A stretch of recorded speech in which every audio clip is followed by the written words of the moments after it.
어제 우리 했던 거 한번 기억해 보면 성경의 권위에 대해서 했었습니다. 거기서 중요한 거는 킹 제임스를 쓰느냐 안 쓰느냐보다 그 이전에 내 손에 가지고 있는 성경이 하나님께서 영광으로 주신 성경, 완전한 성경의 말씀, 하나님의 말씀이라는 믿음이 있어야 된다는 게 중요하다고 말씀드렸습니다. 그 믿음 때문에 오다 보니까 킹 제임스 성경까지 오게 된 겁니다. 이제 다운그레이드는 못하겠어요. 두 번째로 교회 자체에 대해서 했었는데 거기서 중요한 것은 교회 머리가 그리스도라는 전제가 중요하다고 했어요. 셋째는 모든 믿는 자들이 제사장직을 하시고 있다. 여기서도 주의할 점이 목사 겸 교사를 무시하는 것이 아니라는 거, 여기 주의해야 된다고 했습니다. 네 번째는 두 예식에 대해서 했고, 그 두 예식은 우리에게 주는 의미가 깊고 또 도전적이며 또 소망적이라는 것에 대해서 했었습니다. 자, 이어서 오늘 이제 3강, 4강 할 텐데 여러분 가지고 있는 교재, 이 교재 구성이라든지 내용이 반복적으로 또 구조도 똑같은 형식으로 되게 일부러 그렇게 구성을 했습니다. 그래서 이 캠프 교재 가지고 가셔서 그냥 버리지 마시고 이 내용 가지고 계시다가 하여튼 여유가 생기면 읽으시면 돼요. 그대로 읽어 내려가시면은 전 페이지를 다 읽으면 자동적으로 마음에 남도록 구성을 해놨습니다. 나름대로 신경을 많이 썼습니다. 그래서 꼭 그렇게 활용을 해주시기 바랍니다. 그리고 원고를 원하시면 제게 말씀해 주시면 제가 보내드릴 수 있고요. 저희 교회 홈페이지 들어오시면 또 올려놓겠습니다. 자, 오늘 3강으로 가도록 하겠습니다. 3강 4강입니다. 어제 그 4가지 원칙이 오늘 4가지 원칙인데 이제 정말 놀라운 거예요. 전 세계 최초의 젠틀한 크리스천 침례교도들의 놀라운, 그리고 또 국가의 헌법 제정에까지 영향력을 끼친 정말 놀라운 이 일입니다. 특징, 침례교도의 특징 중에 개인의 양심과 거듭난 회중이 이제 이 세 번째 강의의 주제가 되겠는데, 침례교도는 각 사람이 하나님 앞에 직접 책임지는 영혼임을 믿는다는 겁니다. 각 사람이 하나님 앞에 직접 책임지는 것을 침례교도들은 믿습니다. 그래서 자동적으로 그분의 그 개인의 양심의 자유를 존중하는 것이고, 따라서 신앙은 강요될 수 없다. 그래서 국가든 뭐든 개입할 수가 없는 것이다 라고 주장을 하는 겁니다. 교회는 또한 구원받고 침례받은 사람들의 거듭난 회중이어야 한다고 믿습니다. 침례교도들은 그렇게 믿어왔고 지금 현재도 우리는 그렇게 믿고 있죠. 교회 그러면 어셈블리 해서 모임인데 그냥 모임이 아니라 구원받고 침례받은 자들의 모임입니다. 모임이다도 아니고 모임이어야 한다. 예.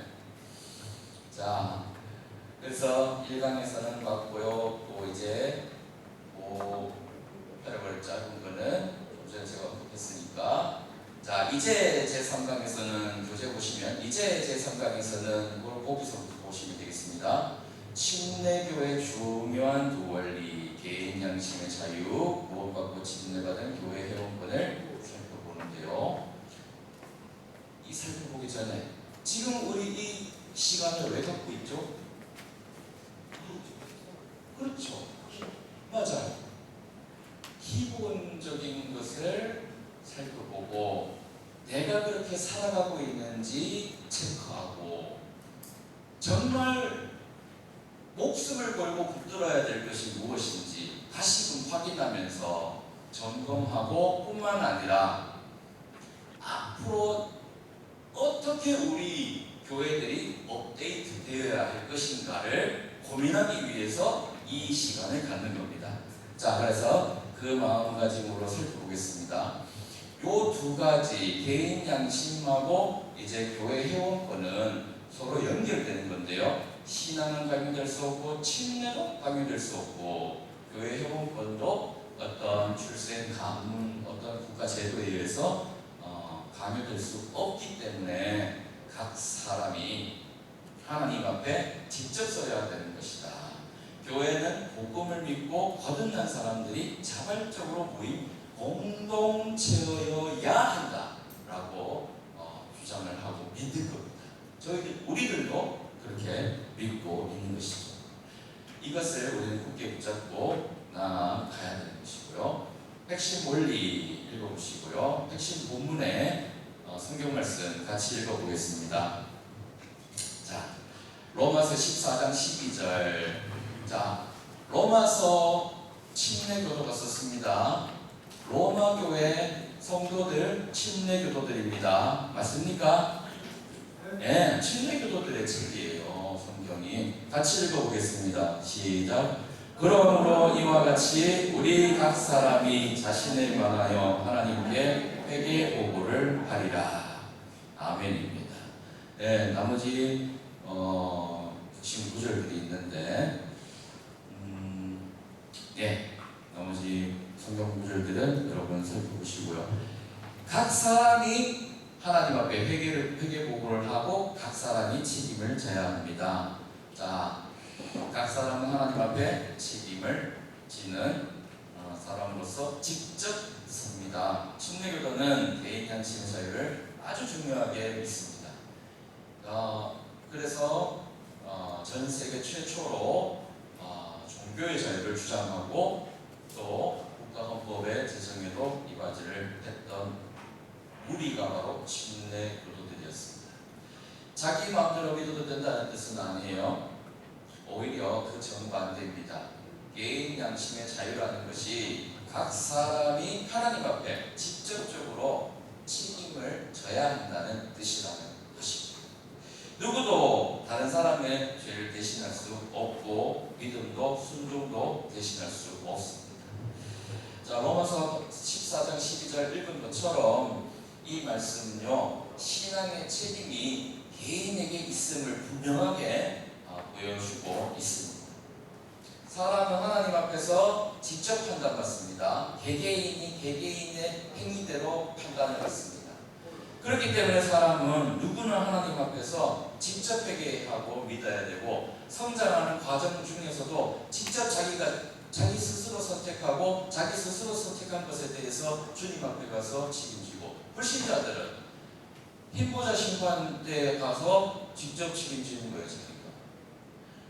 불신자들은 사망의 부활로 책임지는 것이고, 그리고 믿는 자들은 일단 그리스도의 심판서 앞에 가가지고 다 책임지는 겁니다. 주님 앞에 가서 행위대로 책임지는 겁니다. 그래서 이것은 침례교도들이 믿어왔던 것이고 목숨 걸고 지켜왔던 것입니다. 우리가 지금 편안한 지금 대한민국 땅에서 지금 이렇게 생각하니까 뭐 당연한 얘기를 좀 심각하게 하고 있어, 이렇게 생각할 수도 있는데, 정말 중요하고 목숨 걸고 지켰던 대단한 이야기입니다.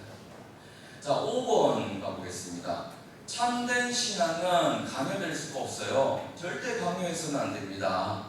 그래서 목사들의 딜레마가 있어요.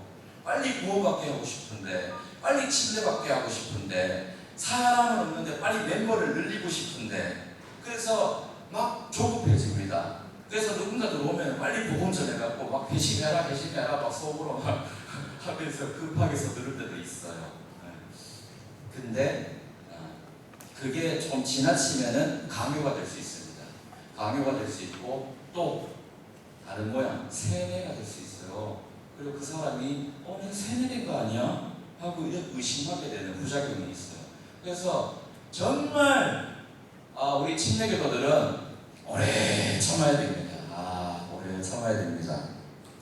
옛날 우리 선배님들이 그 불 속에서, 땀불 속에서 핍박을 피해서 참 슬픔 가운데 있었지만 기쁨의 찬송을 부르면서 오래 참았던 것처럼 우리 힘없어 보이고 때로는 힘 빠지고 아프고 이거 이렇게 좁은 길을 가야 되나, 왜 이렇게 가야만 하나, 이거 정말 맞나, 이런 실망감도 들 때도 있지만은 침례교도로서 오래 참으면서 가야 되는 것이죠.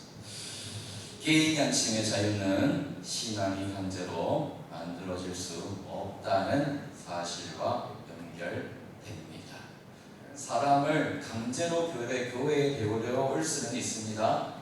강제로 종교의식에 참여하게 할 수는 있어요. 그런데 강제로 신앙을 고백하게 할 수는 없습니다. 그래서 신앙 고백이라는 것은 강제적으로, 제가 말 잘못했어요. 고백은 하게 할 수 있어. 고백은 하게 할 수 있는데 그 마음의 활동은 강제할 수가 없어요.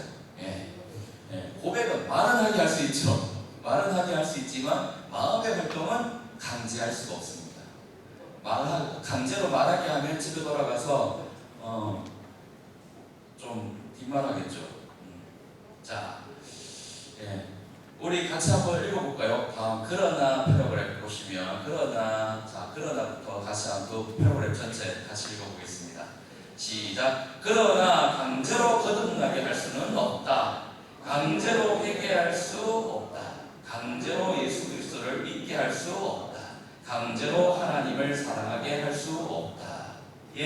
그래서 불신자들이 우리들에게 계속 딴지를 걸고 안 믿겠다 하면은 우리는 반복해서 원리, 하나님 말씀 제시하는 수밖에 없어요. 오래 참음으로.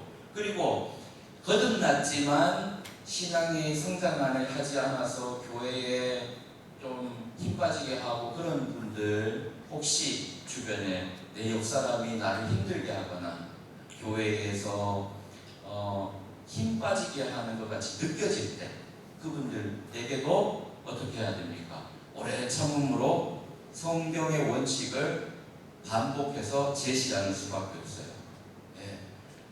우리 하나님은 어떤 사람을 포기하거나 버리고 가라고 하지 않았습니다. 다 같이 오래 참음으로 서로 섬기면서 서로 세워주면서 가라고 하셨죠. 그래서 우리가 가는 길이 좁고도 좁은 귀한 길입니다.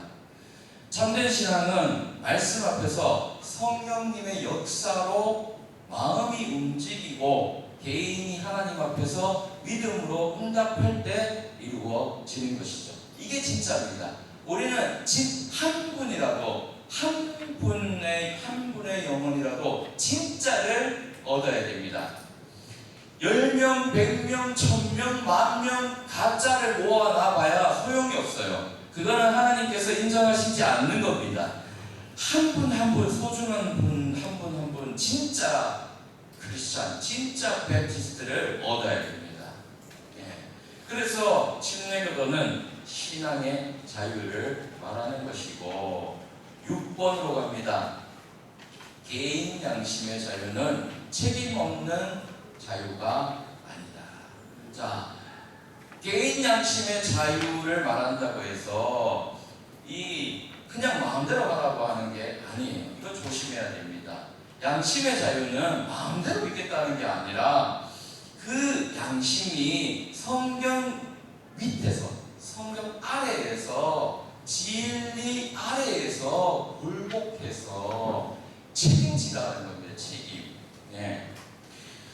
하나님 말씀에 의해서, 성령에 의해서 깨우침을 받아야 되는 거예요. 그래서 성경에서는 선한 양심이라고 표현을 합니다. 사람의 양심은 죄로 인해 흐려질 수 있습니다. 욕심으로 인해서 무뎌질 수가 있어요. 무뎌있고 악해져 있을 수 있습니다. 세상의 가치관 때문에 왜곡될 수가 있습니다. 믿는 자들의 양심도 그래요. 성령 충만하지 않고 세상의 어떤 가치관에 휘둘리고 거기에 매몰돼 있으면 왜곡돼 있을 수 있습니다. 그래서 성도의 양심은 반드시 말씀 아래에서 있어야 되고 또 반드시 성령 충만한 가운데 말씀으로 훈련된 양심, 선한 양심 이어야 되는 거죠. 성령 안에서 깨끗하게 된 양심, 하나님 앞에서 민감하게 반응하는 양심이 필요하다는 거죠. 그래서 우리는 선한 양심으로 반응할 수 있도록 하나님께 도움을 요청해야 돼요. 성령님께 도움을 요청해야 됩니다. 우리가 항상 선한 양심을 발휘할 수 있는 게 아니에요. 육신의 법이 이겨버리면 성령의 법을 거리칠 수가 있어요. 우리 안에 마음속 깊은 곳에 있던 악한 양심이 우리를 지배하게 되면 성령님을 슬프게 할 수가 있는 거죠. 그래서 우리는 성령 충만을 사모해야 되고 선한 양심으로 올바르게 하나님 앞에 반응할 수 있기를 소망하면서 하나님 앞에 간구하고 나아가야 됩니다. 내가 원한다는 것, 이거 참 소망한다는 것 좋은 건데 이거 진짜 옳은 것인가 점검해야 됩니다. 내 마음에 편한 거 좋은 겁니다. 마음 편하고 스트레스도 안 받고. 그런데 이거 성경적인 것인가 점검해야 됩니다. 내가 내 자유로 내가 다 할 수 있어요. 우리는 다 할 수 있습니다. 다 적법하게 할 수 있는 합법적으로 할 수 있어요. 그런데 이게 정말 적절한가? 이게 정말 교회를 세우는데 성경적인 교회를 세우는데 적합한가? 점검해야 됩니다. 그리고 그 자유, 성경이 또 하나님의 법이 우리에게 부여해준 우리 침례교도들이 꾸준히 목숨 걸고 지켜왔고 믿어왔고 또 실천해왔던 개인 양심의 자유가 하나님 앞에서 얼마만큼의 책임이 있는가 하는 그 마음가짐 꼭 가져야 됩니다. 그게 그냥 자유롭다. 나는 자유로워. 나는 자유의 영혼이야. 이렇게 하라는 게 아닙니다. 그만큼의 더 큰 책임이 함께 있는 것이죠. 침례교도의 개인 양심의 자유는 방종이 아닙니다. 그것은 하나님 앞에서 말씀에 대해서 책임지는 자유가 되는 겁니다. 자유입니다. 양심은 보존된 말씀 앞에서 분별해야 됩니다. 항상 우리는 하나님 말씀, 성경으로 분별해야 되는 것이죠. 그래서 우리가 이제 개인적으로 개인의 삶을 살면서 생활을 하면서 여러 가지 체험들을 할 수 있습니다. 성서 침례교회에서 보면은 말씀 중요하게 생각하고 이게 막 성령 충만, 기도 이런 삶을 이렇게 강조하다 보니까 개인의 어떤 신앙생활에서의 어떤 체험 이런 것들을 자기 어떤 경험, 하나님의 인도하심을 경험했다. 이런 경험들을 외부에서 보기에 좀 덜한 것 같아요. 그런 경험들을 나누는 그런 것들이 덜한 것 같아 보이기도 해요. 그런데 그런 것이 아니라 우리는 어떻게 하는 겁니까? 개인적인 체험을 존중을 하되 그 책임이 개인적으로 각자가 내 책임이 내 체험이 성경으로 확증돼야 됩니다. 성경으로 확증된 체험이어야 그래도 대중 앞에 나가서 간증을 할 수 있는 것이죠. 그냥 개인적인 신비한 체험을 했다고 해서 그거는 대중 앞에서 간증할 수가 없어요. 왜? 성경으로 검증된 게 아니기 때문에. 그것은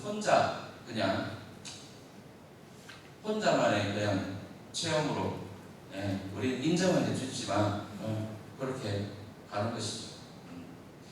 그래서 그것이 지나치면 이제 신비주의로 가는 거고. 그래서 그런 것들을 우리는 성경 말씀으로 분별하는 마음으로 다 걸러내는 것이죠. 개인 양심의 자유는 침례교도의 중요한 원리인데 성도의 양심은 언제나 하나님 말씀 앞에서 훈련돼야 되고 분별해야 된다는 것입니다. 이것이 중요하죠. 그래서 어떤 신비한 체험을 할 수 있습니까? 이거 지금 제가 말씀드리는 거는 제 순전히 제가 연구한 결과물입니다. 실패한 체험 할 수 있습니다. 할 수 있어요. 그런데 말씀으로 확증하십시오. 반드시.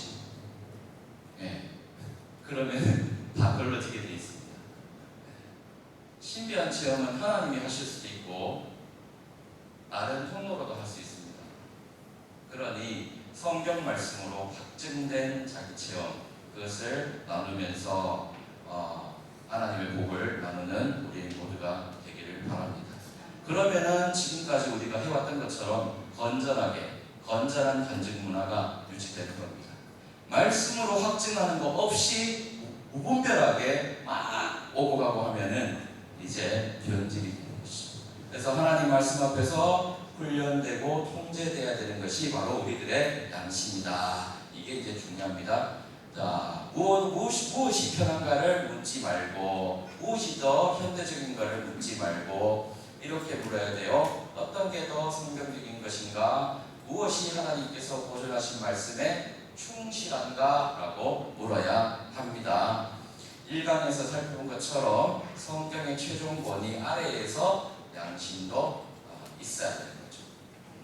항상 성경 없이 설명될 수 있는 게 없어요. 뭐든지 성경으로 설명. 우리가 뭐 하나님을 직접 만난 적이 있습니까? 예수님을 직접 본 적이 있습니까? 하나님의 음성을 직접 들을 수가 있습니까? 뭐 들려왔습니까? 저 옛날에 병사나 이렇게 부르는 소리 들었어요. 진짜로 원룸에서 병사나. 그래서 제가 벌떡 일어나서 성경 말씀 그래도 그 청년들하고 어디 들은 게 있어가지고 무릎 꿇고 제가 여기 있나이다 이랬다니까요. 제가 여기 있나이다. 근데 자다가 보니까 새벽 4시에 또 들렸어요. 병사나. 진짜로. 근데 그게 착각이었는지 뭔지는 모르지만 말씀으로 확증된 게 아니니까 입 밖에 낼 수가 없죠. 나만 간직하. 그럼 진짜인지 가짜인지 어떻게 알아요? 그렇죠?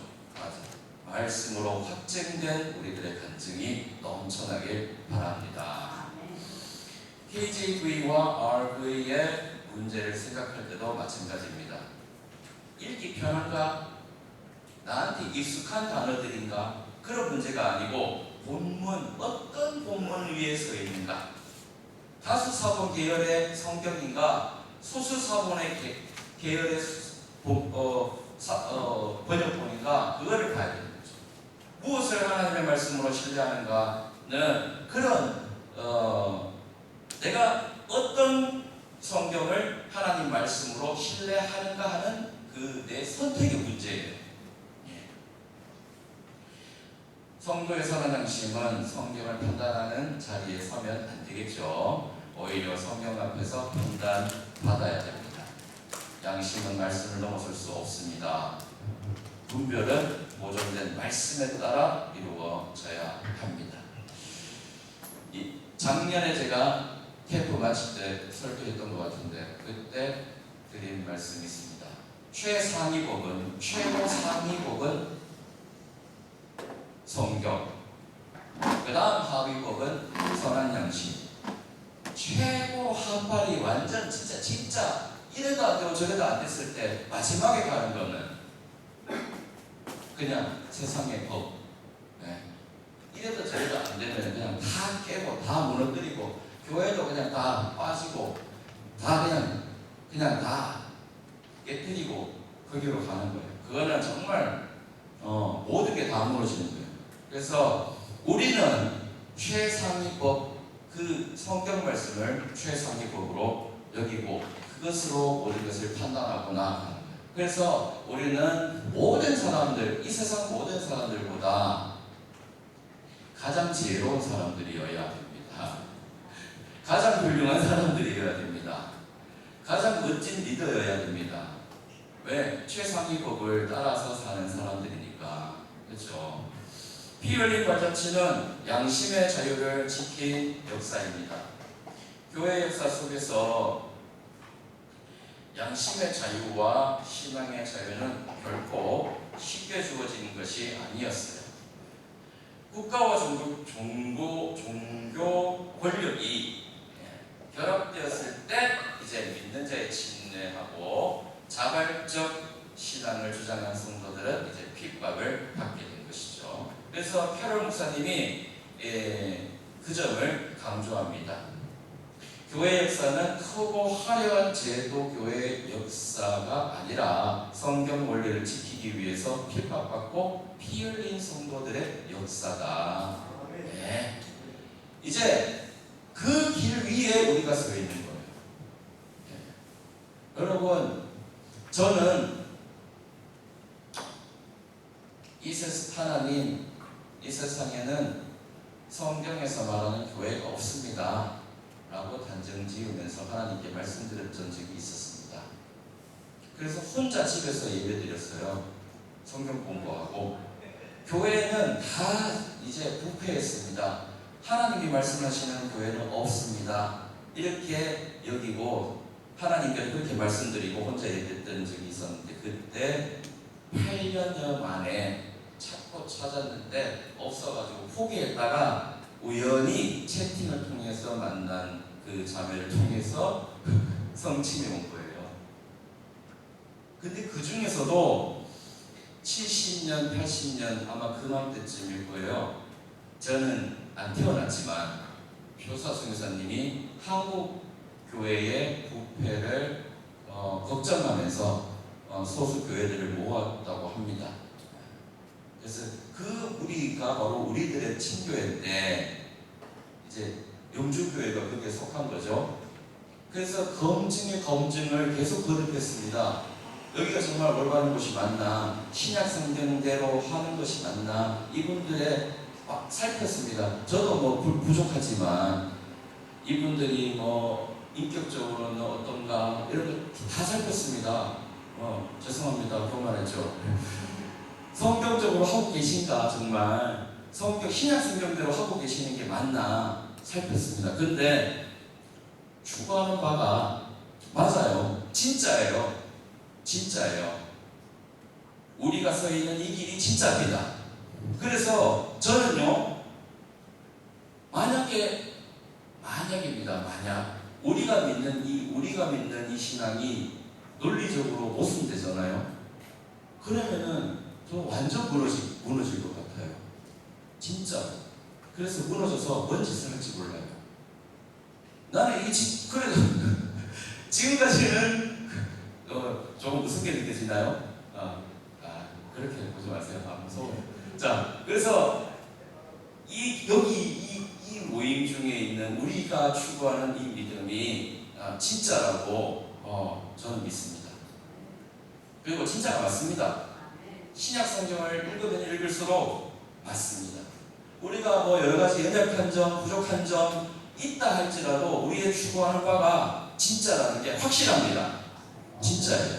이 원리를 지키기 위해서 옛날에 침례교도들이 피 흘린 발자취를 그렇게 써갔던 것입니다. 목숨 걸고 지켰던 거죠. 그러므로 이제 다시 본부로 돌아와서 개인 양심의 자유는 현대적인 자유주의가 아니에요. 자유주의가 아니에요. 개인의 자유를 존중하는 지극히 성경적인 생각입니다. 정말 하나님 편에서 생각하는 올바른 지혜로운 생각이에요. 그래서 하나님 앞에 각 영혼이 직접 책임진다는 성경적 확신입니다. 그리고 피로 지킨 신앙의 유산입니다. 이것은 우리가 목숨 걸고 지켜내야 되죠. 그래서 이제 9번으로 갑니다. 이것이 이제 어디로 연결되나? 교회 회중의 조건에 이제 연결되는 거예요. 같이 한번 읽어보겠습니다. 9번 시작. 교회는 거듭난 사람들의 회중이다. 침례교도는 교회를 구원받고 침례받은 사람들의 모임으로 봅니다. 이것을 중생한 자의 교회 회원권이라고 말할 수 있어요. 사도행전 2장 41절에 보면은 믿는 자가 더해졌습니다. 말씀을 받고 침례받고 교회에 더해진 거죠. 교회 회원권은 출석 명단이 아닙니다. 그래서 이렇게 교회에 와가지고 뭐 이렇게 방문자 카드 쓰고 이래가지고 그걸 그냥 어떤 목사님은 구원받지도 않았는데 그냥 회원 명부에 올려버리고 외부에는 그렇게 보고하고 막 그렇게 보이기 위해서 그런 어떤 타협하는 경우도 종종 있다고 하던데 그러면 안 되죠. 교회 회원권은 신앙 고백, 침례 다 있어야 됩니다.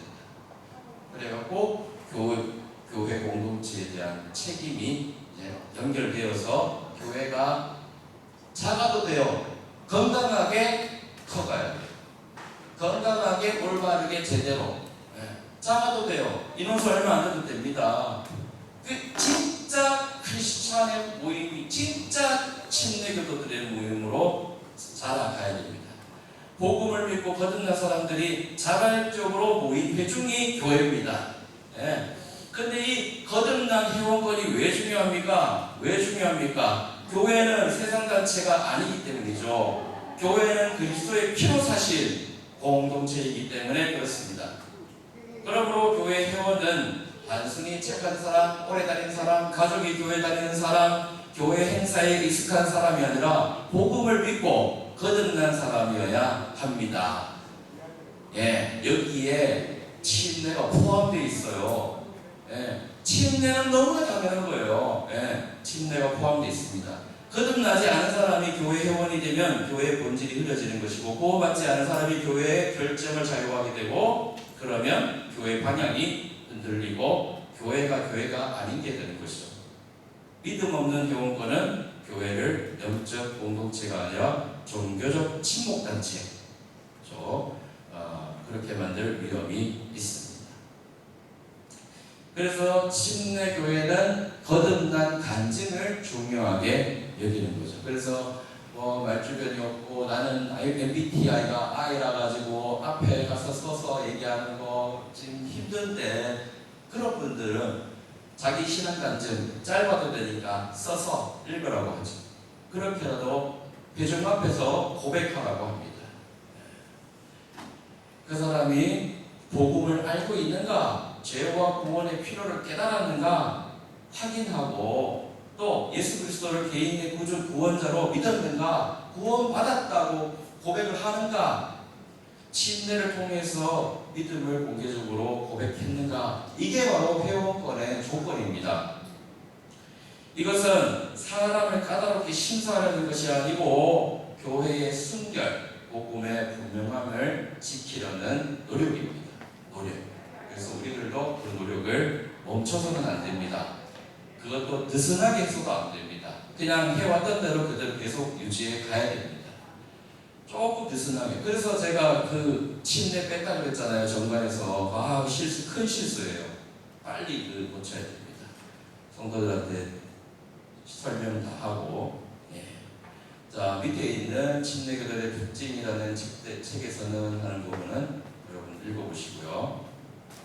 이제 11번 우리 같이 한번 읽어보겠습니다. 시작. 믿는 자의 침례와 거듭난 회원권은 서로 연결된다.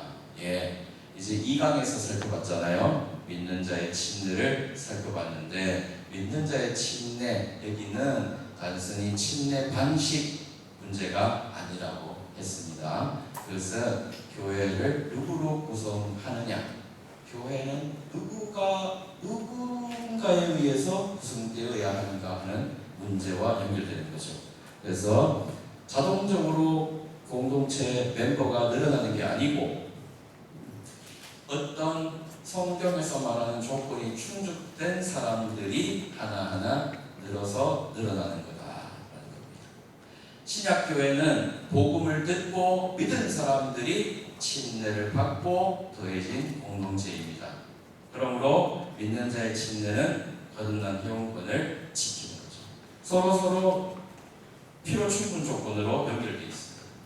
거듭난 회원권은 믿는 자의 침례를 또 요구하는 거예요. 그래서 서로 필요 충분 조건으로 연결되어 있어요. 뗄래야 뗄 수가 없습니다. 침례 없는 회원권은 성경적 질서를 약화시키고, 믿음 없는 침례는 침례의 의미를 무너뜨리는 거죠. 거듭남 없는 교회 회원권은 교회의 본질을 흐리게 합니다. 그래서 교회인데 교회가 아니게 되는 거예요. 교회는 교회인데 교회가 아니게 되는 거예요. 왜? 침례교회의 특징을 훼손했기 때문에. 자, 그래서 거듭난 회중은 순결한 교회를 세운다. 우리들이 여기에 모인 이유, 또 표수아 선교사님이 1954년에 대한민국에 들어온 이유, 그 전에 일본에 있었던 이유, 또 표수아 선교사님이 여기서 반세기 동안 헌신했던 이유, 돌아가시면서까지 모았던 돈 다 교회를 위해서 헌신했던 이유, 다 무슨 이유 때문에 그렇습니까? 그렇게 하셨습니까? 우리가 또 그분의 어떤 본을 따라서 행하고자 노력하는 이유, 다 싹 다 어떤 이유, 단 한 가지 이유 때문에 그렇습니다. 그 한 가지 이 목적은 무엇이냐? 성경적인 교회를 올바르게 세우기 위함이라는 목적입니다. 하나님께서 명령하신 성경적인 교회를 올바르게 세우기 위함이라는 목적 때문에 그 모든 일들을 하는 것이죠. 그래서 거듭난 회중이 순결한 교회를 세우는데 면밀히 살피면서 점검하면서 해나가야죠. 지금 우리는 그 일을 해나가고 우리들의 이야기를 이제 써가야 되는 것입니다. 교회가 그 일을 멈추면 올바른 성경적인 교회를 올바르게 세워가고자 하는 그 열정, 그 열망을 멈추게 되면 이게 하나님 슬프게 하는 거예요. 하나님 슬프게 하는 거예요. 그래서 그것을 해야 되는 것이고,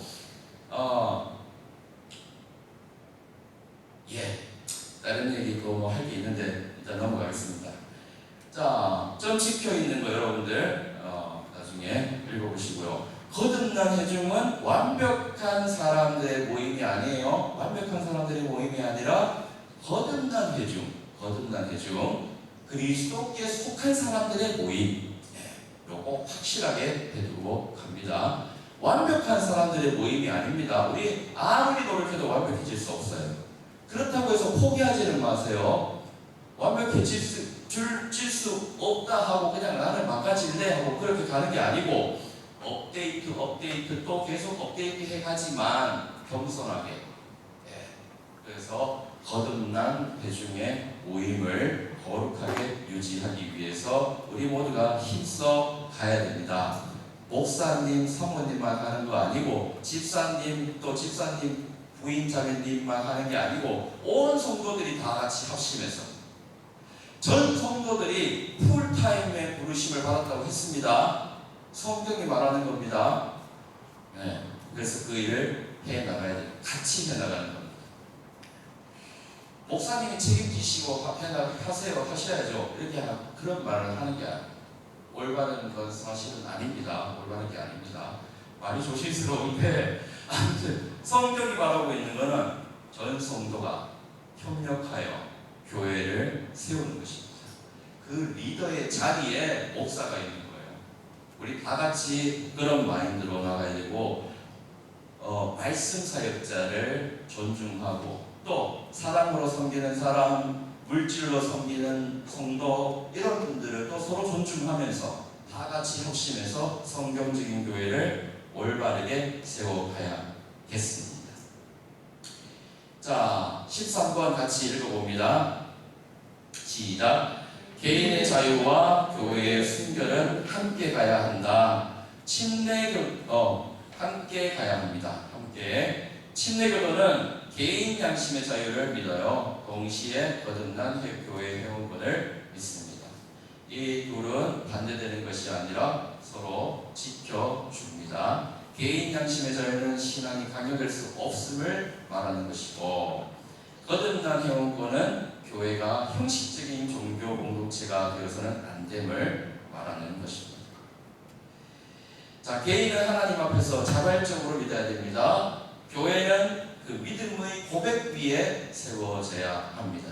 그래서 목사님들이 주로 하시는 일이 이 성도님이 또 이 집사님이 혹은 이 자매님이 이 형제님이 말씀 위에 제대로 서 있는지, 믿음은 괜찮은지, 생활은 괜찮은지 살피시면서 기도하시고 상담도 하시고 도움도 주시고 그런 일을 목사님들이 하시는 거고, 또 집사님들은 실제적인 필요가 없는지, 성도들에게 이 실제적인 필요가 없나, 목사님이 말씀 사역을 잘 할 수 있도록, 활발하게 할 수 있도록 실질적인 필요를 내가 도와야겠다 하고 집사님들이 살피면서 일을 하시는 거죠. 옛날에 예루살렘 교회에 7명의 사람들이 한 것처럼 우리 교회들의 집사님들도 그 실제적인 교회 필요를 해야 됩니다. 나중에 이제 직분할 때 나올 건데 그렇습니다. 그렇게 해서 합력하여서 이제 성경적인 교회를 올바르게 세워갑니다. 그래서 결론적으로 침례교회는 이렇게 고백합니다. 각 영혼은 하나님 앞에 직접 책임진다. 교회는 거듭나고 침례받은 사람들의 회중이어야 한다. 예, 이렇게 고백을 합니다. 자, 정리 부분은 여러분 읽어보시고 한 문장으로 정리하겠습니다. 한 문장 정리 같이 소리내서 읽으면서 정리를 하겠습니다. 시작. 침례교도는 각 영혼의 책임있는 자유를 인정하며 믿는 자의 침례와 거듭난 회중의 원리를 지켜온 사람들이다. 그 길을 우리가 이어가고 있는 겁니다. 이거 굉장히 중요한 자리입니다. 그리고 너무나 당연한 자리입니다. 우리 말고는 없어요. 사실은 그렇잖아요. 성격적인 교회에 우리 말고는 없어요. 그렇잖아요. 이런 특징들을 갖고 있는 교회들이 독립침례교회 말고는 없어요. 그럼 이따가 또 얘기할 건데, 그 다음에 개신교회들하고 이런 것들 어떻게 취급할 거냐, 정말 고민 많이 했습니다. 어떻게 취급해야 되나.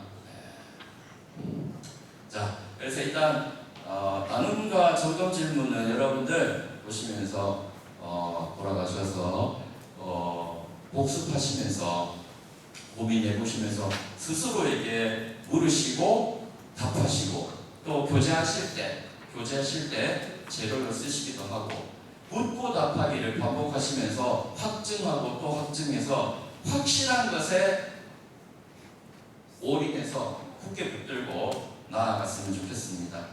자, 3강을 여기서 마치고 어떻게 해야 되나 고민이 참 많이 되네요.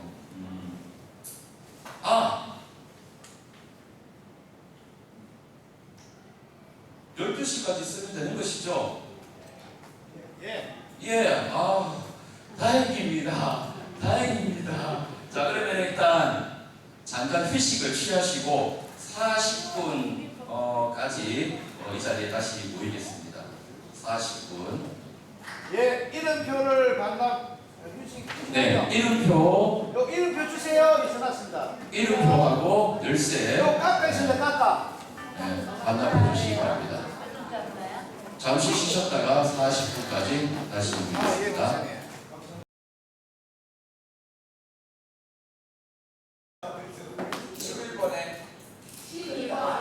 11번 제가 지금 할 거예요.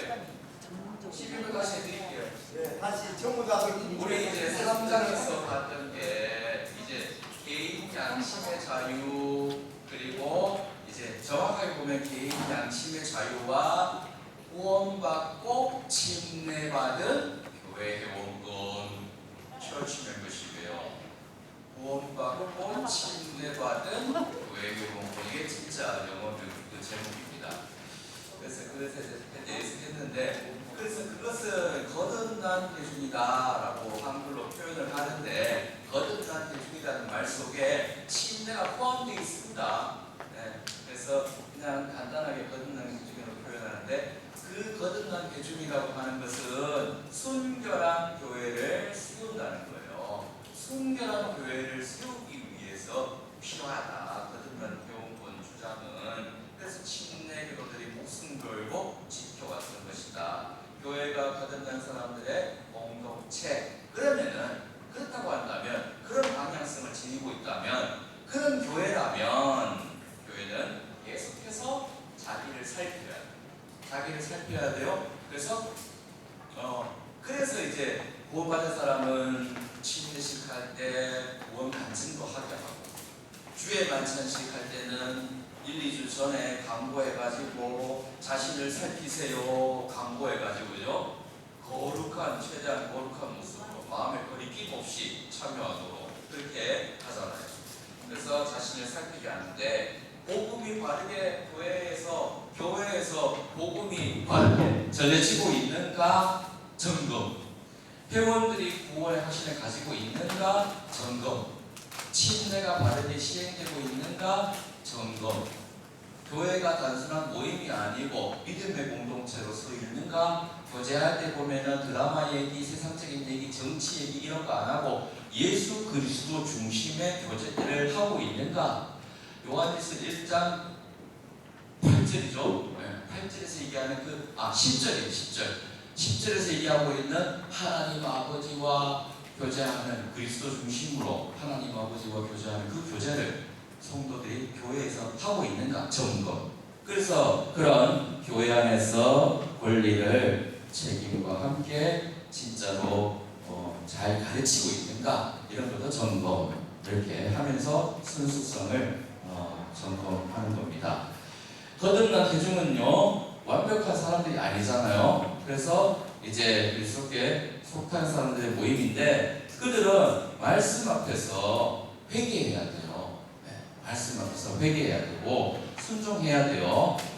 그럼 뭐지? 회개? 전생에 단 한 번 일어나는 회개인데, 저는 그래서 이걸 이렇게 표현합니다. 1차적 의미로서 회개, 2차적 의미로서 회개. 그래서 1차적인 것은 구원받을 때 회개, 2차적인 것은 자범죄에 대한 회개. 그런 회개를, 그래서 불신자들도 회개해야 되지만 신자들도 하나님 앞에서 자범죄에 대해서, 자기가 스스로 범하는 죄에 대해서 또 부지불식 중에 저지른 죄가 발견됐다면, 알게 됐다면 그 죄에 대해서 회개해야 되죠. 그리고 그 말씀 앞에 순종해야 되고 서로가 세워가야 하는 것입니다. 그렇게 해서 복음의 순수성을 지켜야 합니다. 교회의 순결은 사람을 배척하는 차가운 태도가 아닙니다.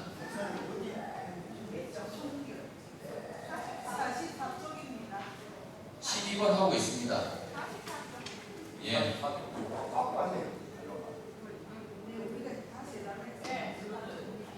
자, 이거 보지 마세요. 네, 이거 보지 마세요. 제가 말씀드렸는데 이거는 그냥 표지판이에요. 아무 의미 없습니다. 네, 이거 보지 마세요. 교재만 보시면 됩니다.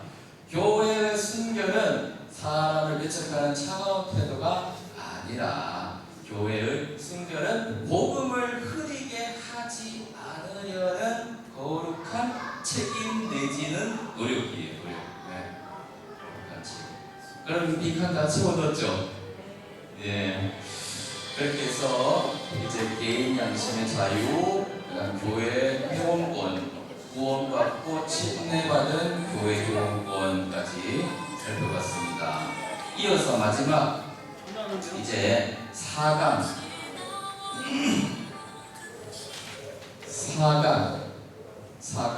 성경적 직분과 세상 속의 교회. 그래서 진짜 영어 제목은 두 직분 그리고 종교 분리, 이게 이제 영어 제목이고요. 오늘 마지막 강의는 이 두 직분과 종교 분리에 대해서 살펴보고 마치겠습니다. 자, 1번 강의 주제 같이 진한 글씨로 되어 있는 거 같이 한번 읽어보겠습니다. 시작. 침례교도는 신약교회의 직분을 성경이 제시한 대로 목사와 집사로 이해하며 교회와 국가는 구별되어야 한다고 믿는다.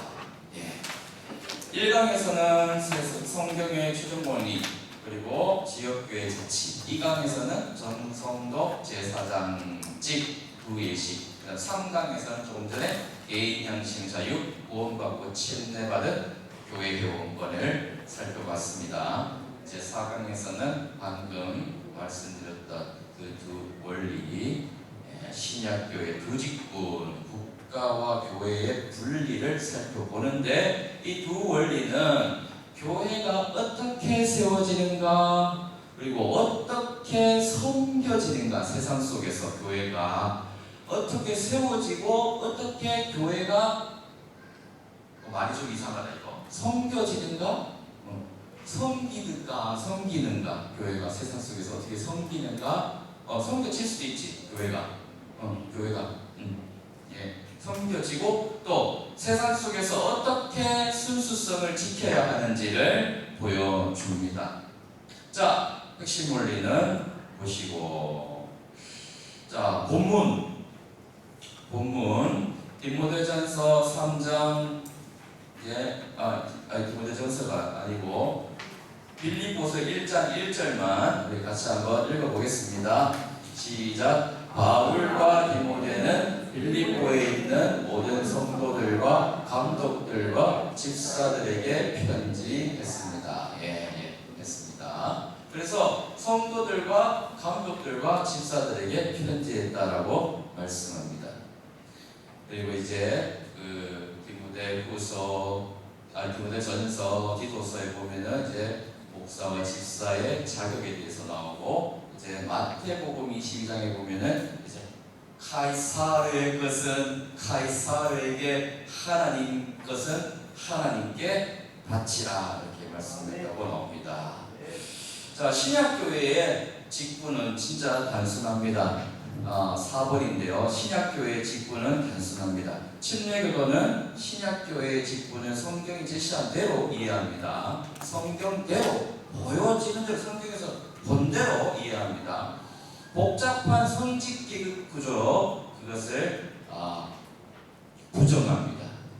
부정해요. 계급 구조가 아닙니다. 그래서 교황, 주기경, 대주교, 사제와 같은 계급 구조가 신약교회의 모습이 아니었다고 보는 것이죠. 그래서 방금 읽은 빌립보서 1장 1절은 이제 성도들, 감독들, 집사들을 언급하는 것이고 디모데전서는 그렇고 디도서도 그렇다 이렇게 되어 있습니다. 그래서 이 침례교회는 신약교회의 공식 직분을 그냥 두 가지로 보는 거예요. 그냥 두 가지로 봅니다. 목사와 집사. 단순한 행정구조의 문제가 아니에요. 이거는 교회의 어떤 포지션, 그것만 얘기하는 게 아닙니다. 교회가 사람의 계급이 아니라 성경의 질서 위에 서야 한다는 고백이에요, 이게. 이 계급을 사람을 이렇게 나누는 건 아닙니다.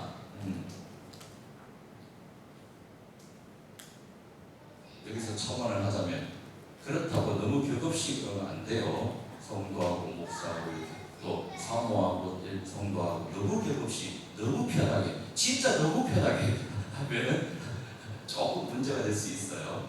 그런데 그 성경적인 질서 속에서 딱 선을 긋고 예배 마치고 나면은 목사님하고 사모님하고 막 따로 막 있고 성도님들은 성도님들끼리 교제하고 이런 모습은 성경적인 모습이 아니에요. 다 같이 함께 섬기면서 서로 존중하면서 함께 교제하면서 서로 그리스도를 향한 열정을 불태우는 겁니다. 침례교도의 특징이라는 책에서도 신약교회의 직분을 목사와 집사로 정리하며 이것이 침례교도를 다른 교회 전통과 구별하는 중요한 특징이라고 설명하고 있습니다. 그리고 이제 5번 신학교에서도 가르치고 우리가 너무나 잘 알고 있는 내용인데요. 목사, 장로, 감독은 같은 직분을 설명하는 말입니다. 신약성경에는 교회의 영적 지도자를 가리키는 여러 표현이 나오는데 목사, 그리고 장로, 감독이 있습니다. 그래서 이 세 가지를 다른 계급으로 보는 게 아니에요. 얘들은 다른 직분, 어떤 별개의 직분을 얘기하는 게 아니라 똑같은 직분인데 다른 측면이 있다. 다른 측면, 감당하는 말할 때 그 역할을 좀 관점을 어떤 역할을 하느냐 여기에 이제 맞춰서 초점을 맞춰서 다르게 표현한 같은 직분입니다. 그래서 목사는 목자로서 양떼를 먹이고 돌보는 사람으로서 보고 목사라고 표현하는 것이고, 그리고 가르치는 일, 성도를 권면하고 그 다음에 교회를 영적으로 인도하는 일을 하는 사람을 두고 이런 역할을 하는 것을 두고 목사라고 표현을 하는 것이고, 그래서 이제 목사를 보면은 그 성경에 보면은 목사 겸 교사라고 표현이 되어 있죠. 목사는 주님의 양을 자기 소유처럼 다루는 사람이 아니라 목자장 되신 그리스도 예수님 안에서 양떼를 돌보는 사람입니다.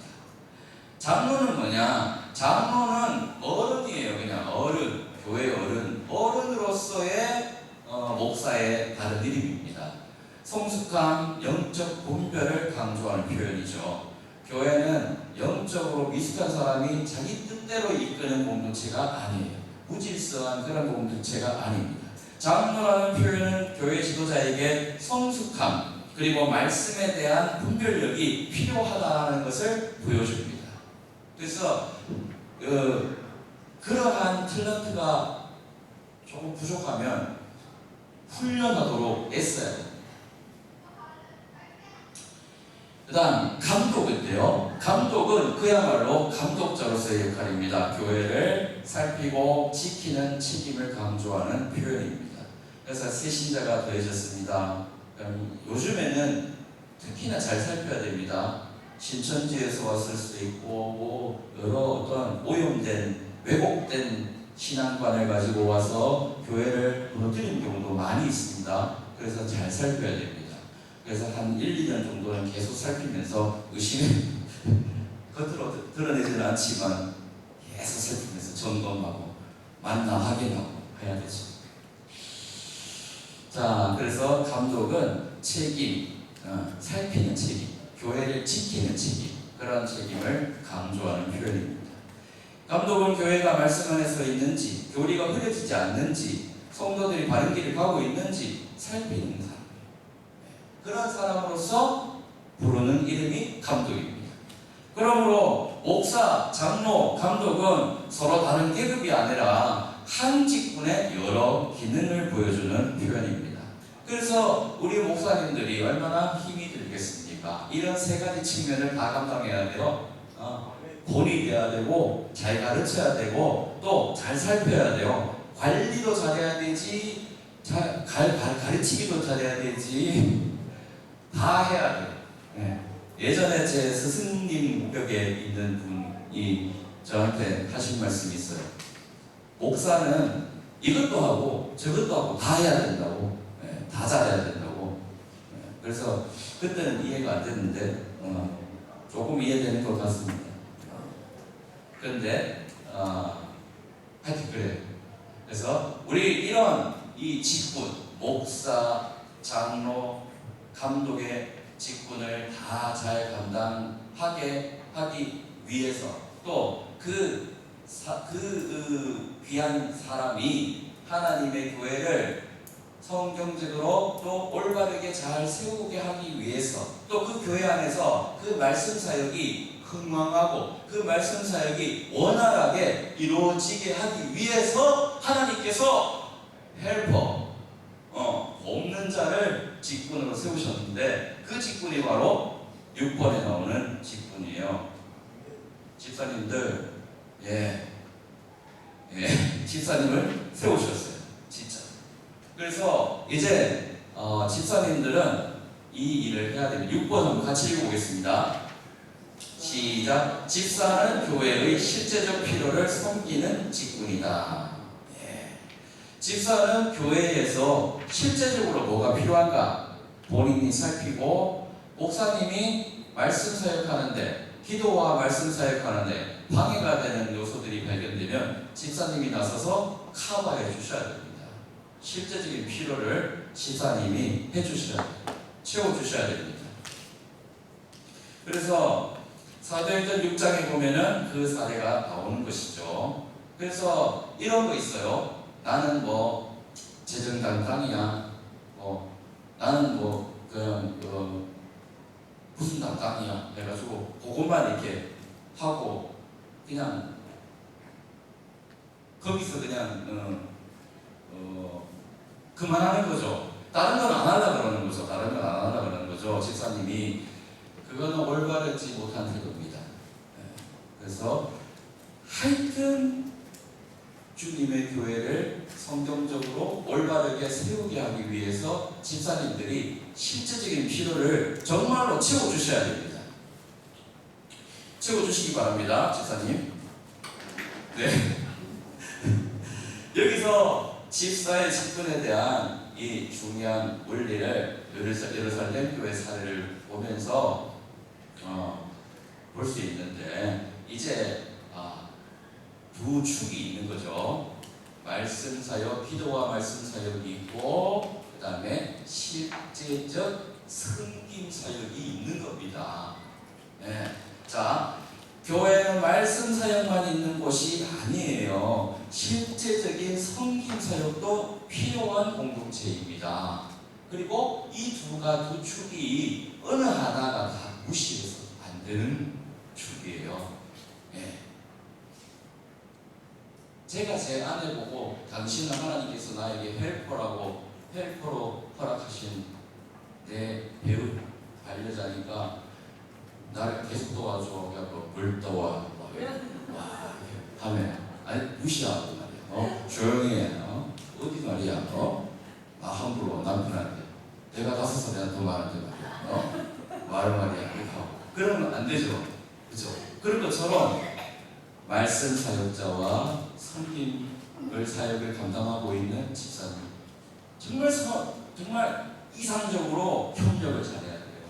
그러려면은 말씀 사역을 중심으로 해서 실제적인 필요를 집사님을 통해서 잘 채워지고 교회가 아주 성경적으로 세워지는 그런 모습들을 두 축이 목사와 집사 그 두 축이 함께 기뻐하고 함께 좋아하고 그래 돼야 돼요.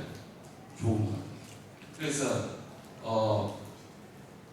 의견이 차이가 있을 수 있죠.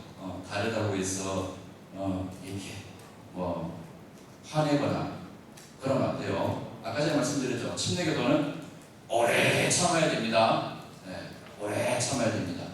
목사님만 참는 게 아니라 집사님도 참아야 되고 성도님들도 참아야 됩니다.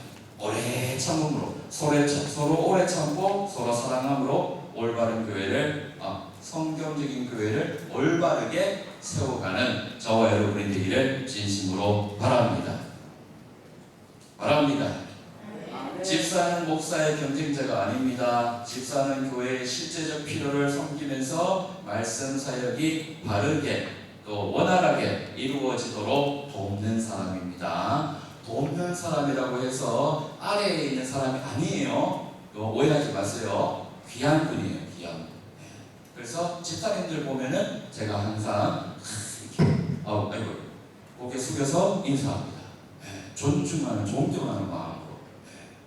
집사님들 감사합니다. 지금까지 너무나 잘해오셨습니다. 앞으로도 잘 해 나가시고 하나님께 크게 칭찬받으시기를 바랍니다.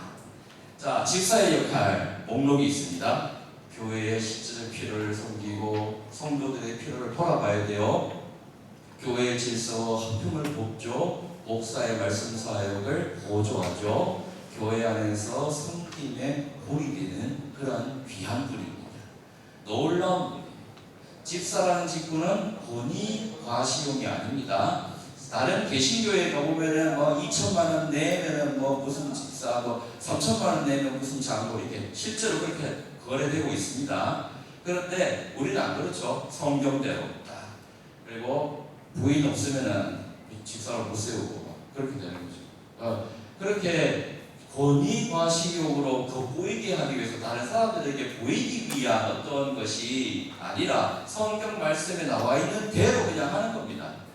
성경 말씀대로 나와 있는 대로 하는 것이고 그 보상 내지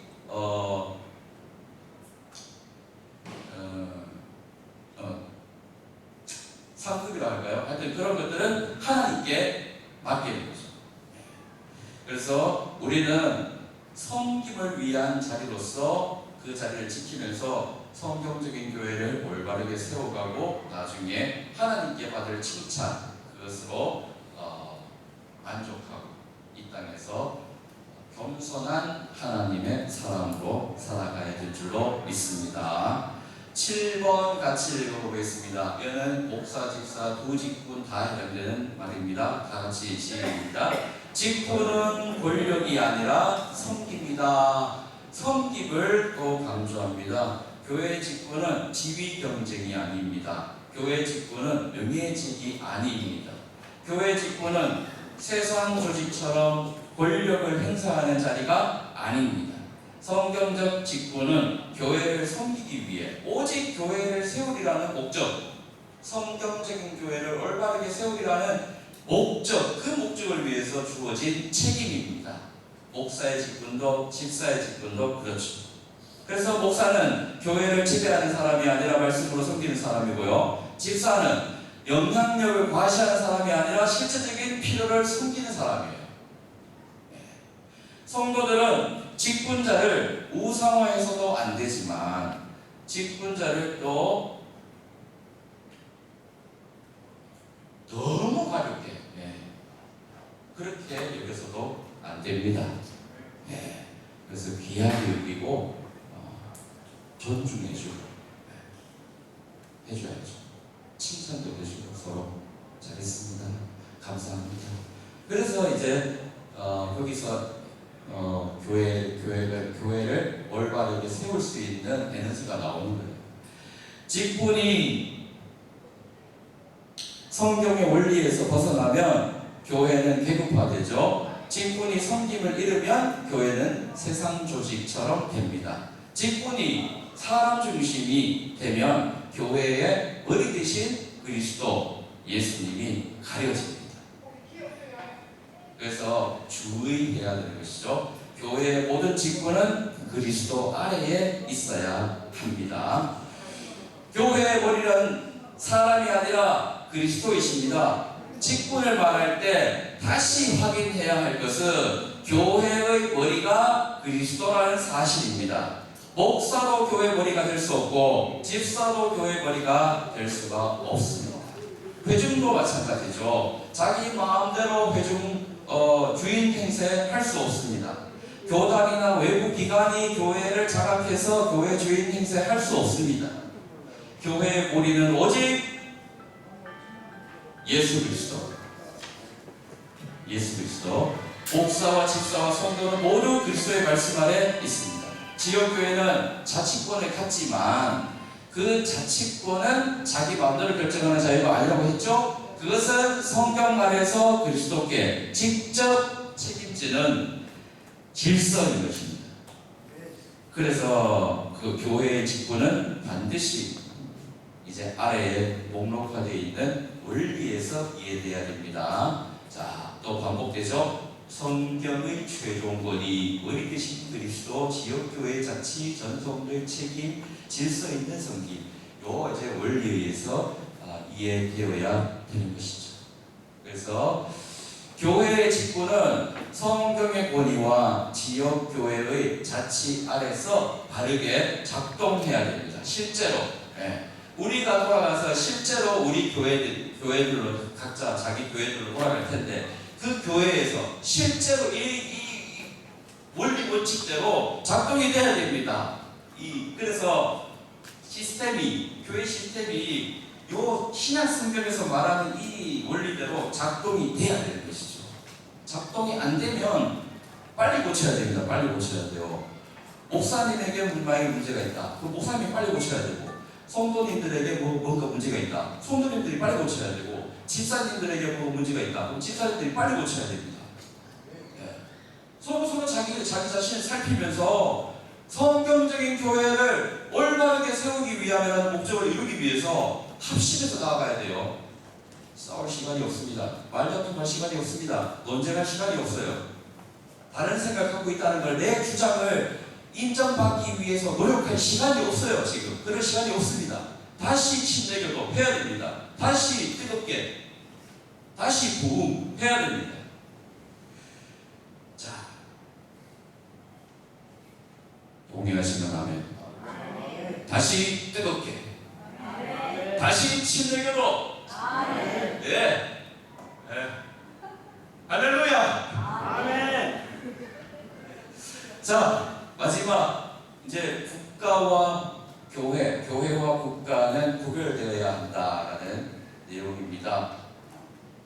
침례교도의 또 하나의 중요한 특징이죠. 교회와 국가의 분리.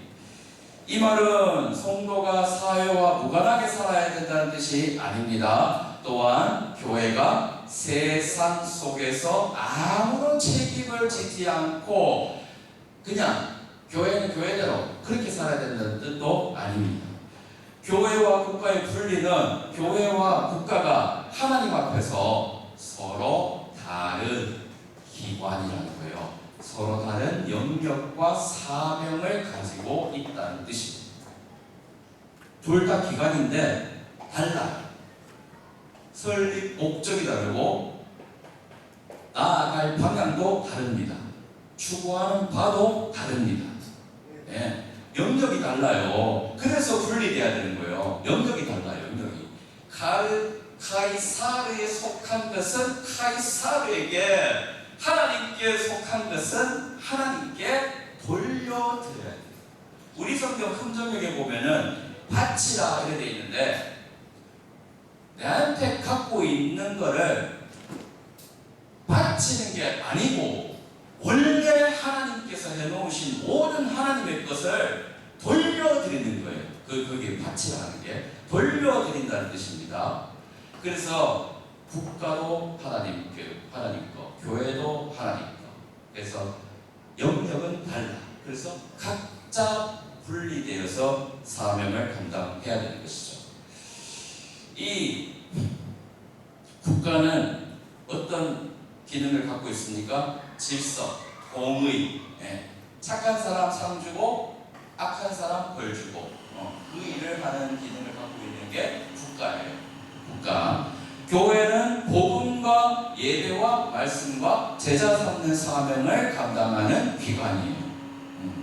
국가는 법과 질서를 유지하는 일을 하는데 교회는 복음을 전하고 성도를 세우고 그리고 주님의 명령을 가르쳐 지키게 하는 일을 하는 기관입니다. 이 둘은 혼동되어서는 안 됩니다. 합쳐져서도 안 됩니다. 그리고 이제 10번 붉은 글씨로 되어 있는 문장은 같이 한번 읽어보겠습니다. 시작. 교회와 국가가 결합하면 신앙의 순수성이 무너진다. 교회사 속에서 보면은 교회와 국가가 결합했을 때 큰 문제가 생겼죠. 국가가 교회를 지배하면은 이 교회는 어떻게 됩니까? 말씀을 기준으로 삼아야 되는데 그 말씀보다 권력의 눈치를 보게 됩니다. 교회가 국가를 지배하려고 하면 어떻게 됩니까? 복음이라는 것이 하나님의 선물인데 제도화돼가지고 어떤 사람들을 강요하는 도구가 되는 거예요. 악한 도구가 되는 겁니다. 복음이 어떤 사람을 강요하고 통제하기 위한 도구로서 복음이 쓰이는 거예요. 얼마나 안타깝습니까? 그래서 교회가 국가를 지배하려고 하면 안 돼요. 국가도 교회를 지배하려고 하면 안 돼요.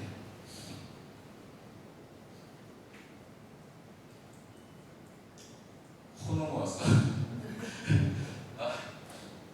잠깐만요. 네. 자, 국가교회의 체제에서는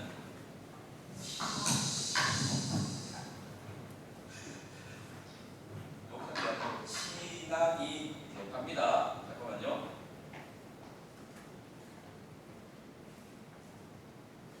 국가교회 체제에서는 신앙이 자발적 고백이 아니라 자발적 고백이 아니라 사회적 강제가 되기 쉬워요.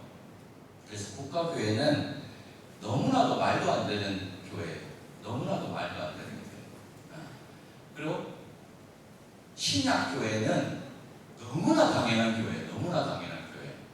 그래서 저희 안동 성서 침례교회 그 유튜브 채널 이름이 Quite Natural이에요.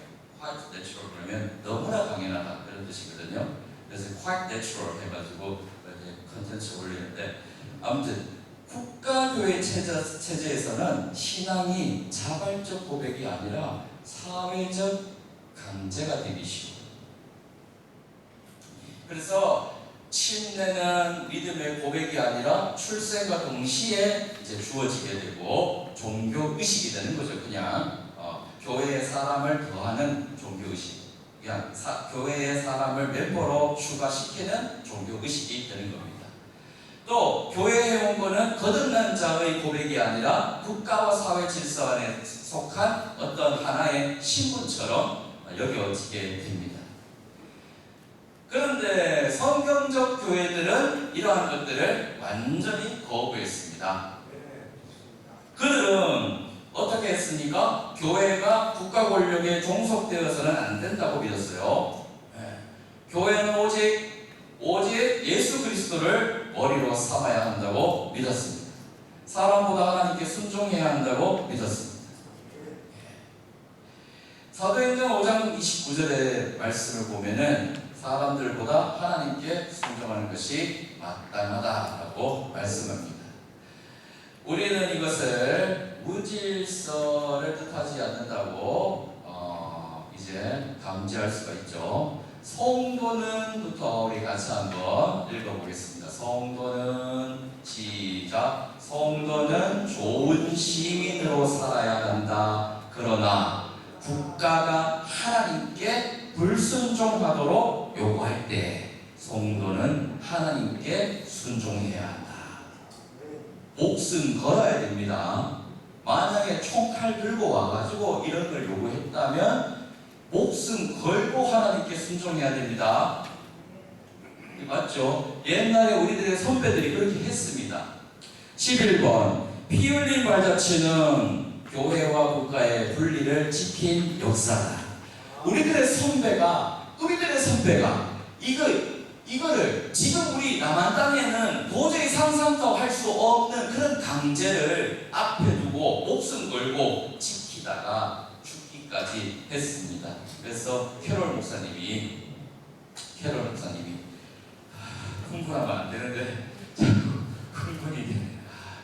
캐롤 목사님이 피 흘린 발자취에서 중요한 역사적 대립을 이제 두 진영 간의 단순한 갈등으로 이렇게 묘사한 것이 아니라 신약교회하고 국가교회 체제하고의 대립으로 묘사했습니다. 신약교회하고 국가교회 체제의 대립이다라고 말합니다.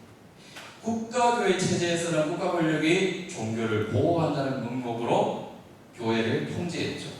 교회 권력이 국가 권력을 이용해서 다른 신앙을 억압했습니다. 그래서 우리 진례 교도들이 핍박을 당하게 된 거죠. 거듭난 자의 교회 용권, 양심의 자유 이런 것들을 주장하다가 고소하다가 재산도 빼앗기고 고난을 당하면서 목숨도 잃게 되는 것이죠. 그들은 외형적으로는 약해 보였지만은 신약교회의 순수성을 지키는 그런 가운데 당당히 자리 잡고 있었습니다. 그 길을 우리가 따라가고 있는 겁니다. 얼마나 귀한 길이고 얼마나 소중한 길인지 모릅니다. 그러므로 교회와 국가의 분리, 이것은 단순한 정치 이론이 아닙니다. 복음의 순수성과 교회의 자유를 지키는 성경적 원리예요. 성경적 원리. 그래서 부탁드리고 싶은 것은 개인의 생각들이 다를 수 있어요. 절대 논쟁하지 마십시오. 그리고 유튜브 채널 끊으십시오. 거기 휘둘리지 마십시오. 우리는 신약 성경에서 정말 그런가? 진짜 그런가? 신약 성경에서는 뭐라고 얘기하는가? 이걸 확인해야 됩니다. 신약 성경에서는 뭐라고 얘기하는가? 어떤 고민이 생겼습니까? 어떤 질문이 생겼습니까? 질문을 적어보십시오. 적고 난 다음에 신약 성경에서는 뭐라고 말하는가? 성경에서는 뭐라고 말하는가? 우리들의 선배들은 어떻게 행하였는가? 침례 교도들은 신사 중의 신사들이었습니다. 총칼을 들고 총은 아니었지. 창을 들고 칼을 들고 죽이려고 하고 사자의 먹잇감이 되게 하고 그런 일을 당하면서도 신사적으로 대했습니다. 신사 중에 신사예요. 근데 우리가 어떤 뭐 유튜브 채널 그런 사실 확인도 안 된 내용들에 휘둘려 가지고 거기에 격분해 가지고 반응한다면 우리들의 선배들이 하늘에서 보고 조금 안타까워하실 겁니다. 그럴 것 같아요. 자, 12번 교회의 역사도 한번 고찰해 보겠습니다. 같이 한번 읽어볼게요. 12번 굵은 글씨 시작. 교회의 역사는 보존의 역사이다. 예. 교회는 끊어진 적이 없어요. 교회의 역사를 볼 때 눈에 크게 보이는 것은 제도화된 큰 교회이고 권력화된 종교 체제일 수 있어요. 우리 눈에 쉽게 볼 수 있는 거. 역사서를 찾아봐도 다 큰 무리들의 역사서들이에요. 쉽게 찾을 수 있는 것들은 다 가톨릭 중심이고 개혁교회들 중심입니다. 근데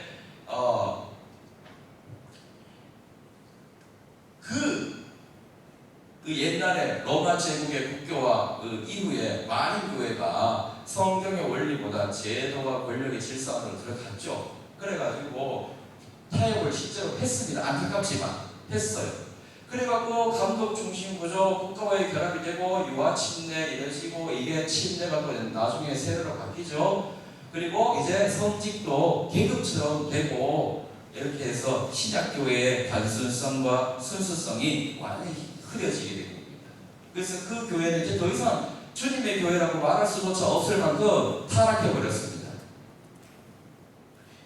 그런데 반대로 성경적 교회의 역사는 신약 성경의 원리를 붙든 사람들, 그 무리들 속에서 당당하게 약했지만 없어지지 않고 이어졌습니다. 이걸 믿어야 돼요. 여러분 믿으십니까? 역사서에서는 찾을 수 없어요. 그 근거를 다 찾을 수 없습니다. 안타깝게도 찾을 수 없어요. 이긴 자 중심으로 기록해 놨잖아요. 역사서는. 그래서 약자 쪽에 있었던 우리 침례교도들의 역사를 다 이어서 줄로 연결할 수가 없어요. 하지만 우리 주님께서 지옥의 분들이 이기지 못한다고 그리고 내가 세우겠다고 약속하셨기 때문에 교회의 역사는 단 한 번도 끊어진 적이 없다라고 우리는 믿어야 합니다. 혹시 지금까지 어떤 교회사적으로 개인적으로 생각할 때 교회는 약간 역사가 단절된 적이 있어 이런 식으로 정리하고 계셨던 분이 있다면 우리 주님께서 친히 약속하신 그 마태복음 16장 18절의 말씀을 믿으시고 교회의 역사는 단 한 번도 끊어진 적이 없다 라고 믿으시기를 바랍니다. 부탁을 드립니다. 성경에서 말하고 있는 거니까. 예수님께서 세우신 신약교회 역사 속에서 완전히 사라진 적이 없습니다. 이것은 단순한 조직의 계보를 말하는 것이 아니라 이제 교회의 원리의 보존을 말하는 것입니다. 그래서 교회의 영속성을 말할 때 좀 전에도 말씀드렸지만 물리적으로 줄로 이어서 연결되었다고 말할 수는 없어요. 그래서 주님의 약속을 믿는 것이고 침례교도는 예수님께서 세우신 교회가 이제 주님의 약속을 기초로 해서 사라졌다가 훗날 다시 생긴 것이라고 안 보는 거예요. 주님의 약속을 기초로 해서. 왜냐면 역사서는 없으니까 어떻게 안타깝지만. 그래서 이제 그 말씀 나와 있는데 같이 한번 읽어보겠습니다. 내 교회를 시작. 내 교회를 세우리니 지옥의 분들이 그것을 이기지 못하리라. 내가 왜 빠뜨렸을까요? 죄송합니다. 내가 이런 실수를 했네. 다시 내가 집어넣어서 시작. 내가 내 교회를 세우리니 지옥의 분들이 그것을 이기지 못하리라. 예수님이 교회를 창설하시고 세우시겠다는 약속입니다. 지옥의 분들조차 이기지 못할 거라고 약속하신 겁니다. 신약교회의 영속성을 생각하게 하는 말씀이고, 외형적인 권력의 역사로 설명되지 않고 설명할래야 할 수도 없습니다. 참된 교회의 역사를 그래서 성경 원리를 지킨 사람들의 역사 속에서 이어져 왔다고 말할 수 있습니다. 그래서 그 성경적인 원리, 신약교회의 원리를 지켜왔던 사람들이 어떤 우리가 대략적으로 어떻게 어디서 살아가고 있었다라는 정도로 영속성을 설명할 수 있겠습니다. 그래서 이제 대략적으로 이제 화살표로 이어보면은 예수님과 사도들의 교회, 그 다음 핍박받는 분리교회들이 있고, 도나티스트, waldensian, 그 다음에 아나바프티스트까지 이렇게 간략하게 이어볼 수 있고, 오늘날 우리들에게까지 이어지는 것이죠. 예, 오늘날의 성경적 침례교회. 이것은 성경적 교회 원리의 대자체. 그래서 원리를 지킨 우리들의 역사.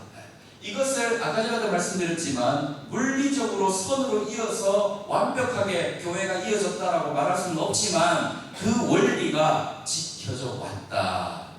그리고 메이저 그룹에서 삭제한 부분이 있다는 것을 감안할 때 예수님의 약속이 확실히 지켜진 것이 맞다. 이렇게 확인될 수 있는 거죠. 혹시 의심되시는 분이 계시면 나중에 저에게 개인적으로 찾아와 주시기 바랍니다. 제가 더 자세한 말씀들을 드리도록 하겠습니다. 자, 14번. 교회 속에, 세상 속의 교회는 구별되지만 도피하지 않는다라고 표현을 해두었는데, 제가 써놓고도 좀 이상하긴 합니다. 하여튼 교회는 세상 속에 있다라는 겁니다. 그래서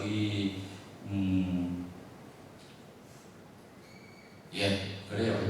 그다음 교회와 국가의 분리는 세상으로부터 도피가 아니라 교회는 세상 속에 존재하는 것이고 세상에 속하지 않는 것이다. 이게 뭐 어렵다면 어렵고 쉽다면 쉬운 말인데, 세상 속에 존재하면서 세상에서 다해야 할 책임은 다 하면서 하늘의 백성으로서, 하나님께 속한 백성으로서 살아가고 있는 우리 교회. 성도는 좋은 시민으로 살아야 돼요. 이 세상에 사는 이상 이 세상에서 좋은 시민으로 살아야 합니다. 법과 질서를 존중해야 합니다. 사회 속에서 정직과 선함과 책임을 보여야 합니다. 그런데 성도의 최종 충성은 어디에 있어요? 최종 충성은 그렇습니다. 국가가 아니라 하나님께 있습니다.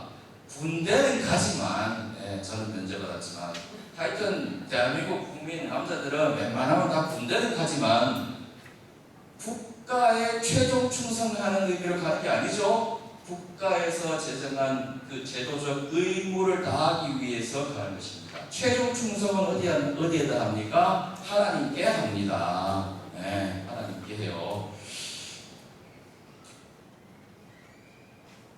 교회의 최종 기준.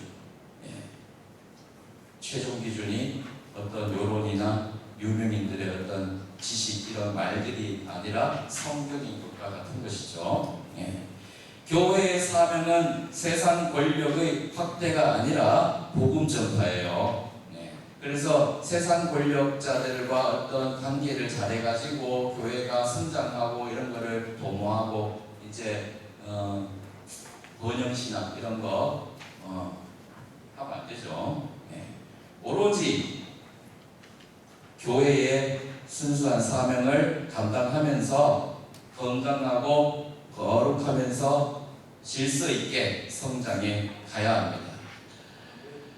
그래서 교회는 세상과 단절되어 숨어 사는 그런 공동체가 아니라 세상에 변화되지 않고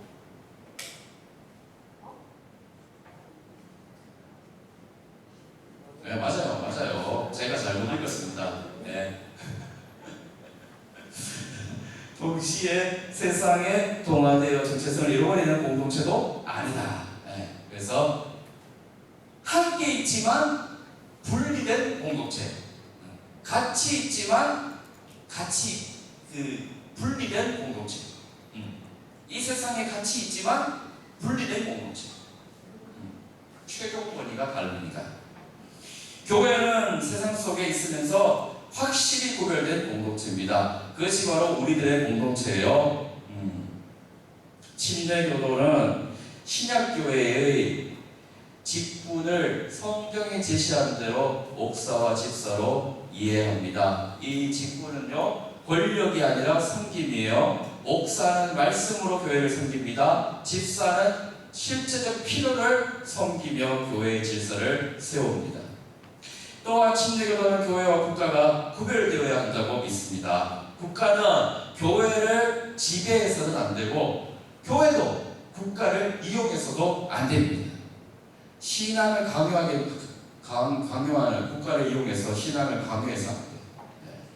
그거는 지금 이 땅에서 크게 돼가지고 돈 많이 끌어들이고 사람들 많이 끌어들여가지고 자기가 사람들에게 추종받는 그런 거는 누릴 수 있을지라도 하나님께는 전혀 인정받지 못합니다. 국가와 교회의 분리는 복음의 순수성과 교회의 자유를 지키기 위한 성경적인 원리죠. 역사 속에서 이 원리를 지키기 위해서 많은 성도들이 피 흘린 발자취를 써 내려왔습니다. 그들은 국가교회와 타협하지 않고 신약교회의 원리를 붙들고자 했던 것이죠. 오늘의 침례교회는 그 발자취에서 성경적 교회 원리를 지키면서 다시 오실 주님을 기다려야 됩니다. 자, 우리들의 교회는 어떻습니까? 그렇게 하고 있습니다. 자, 기본적인 그 원리들은 하지만 조금 자세하게 디테일하게 들어가서 정말 내가 그렇게 하고 있는가, 예를 들어서 이런 거죠. 찬송을 하고 말씀을 하고 할 때 우리 일어서서 하잖아요. 그것이 진짜 우리가 전통적으로 해왔으니까 그냥 해보던 대로 그냥 하는 것인가, 아니면 정말 말씀과 하나님에 대한 경외심을 품고 하는 것인가, 그런 걸 점검을 해야 됩니다. 점검을 해야 됩니다. 점검. 자, 이제 4강 한 문장 정리 하겠습니다. 같이 읽겠습니다.